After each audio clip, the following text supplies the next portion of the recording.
Ennyiriri za bandi n'ebivuga nze zisoose wali ku kanisa enkulu eya Mukono SDA Central Church e Mukono ng'abakkiriza abadiventi beetegekera okutongoza obulabirizi obugya obwa East Buganda Field e Mukono.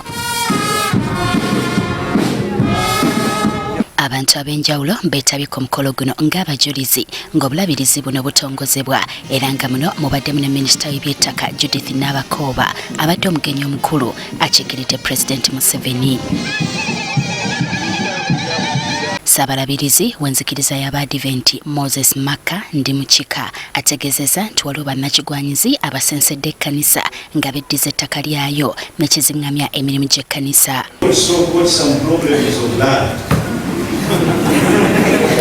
We have some people who are disturbing us, and now that you have come here, during lunch I will report the details.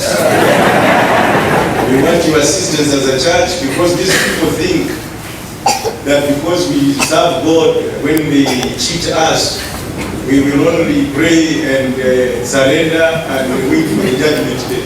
Asabye gavumenti ebayambe mu kulwanyisa ekibbattaka kino. We also run to you now that you are present. We raise the long arm of the law so that you may back them.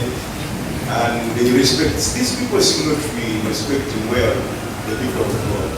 Ye Pulezidenti Museveni asabye bannadiini okumwegatako era okubeera abasaale mu kulwanyisa obulyaake n'obukenuzi obufumbekedde mu ggwanga ng'obubaka buno abutisse minisita w'eby'ettaka Judith Nabakooba. The church must be at the forefront of the struggle against all forms of oppression and marginalization of weak and vulnerable groups, as well as all other forms of corruption.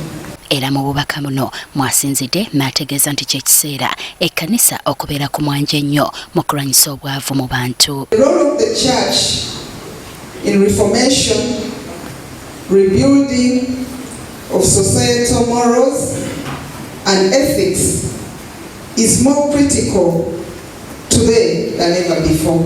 Era bano bakitegedde nga Pulezidenti bw'agenda okutuukiriza obweyamo bwe okulaba nga abalabirizi bonna bafuna entambula. Abadde atuma ababaka ab'enjawulo omuli ne Vice President okutambula gye mubadde mutuuliza ababishops ab'enjawulo ndowooza fields ziri 5. Era obubaka bwa Pulezidenti mubumanyi nti yabasuubiza emmotoka mwaka gw'ebyensimbi ogenda okutandika mu July. We should declare the inauguration of East Buganda Field.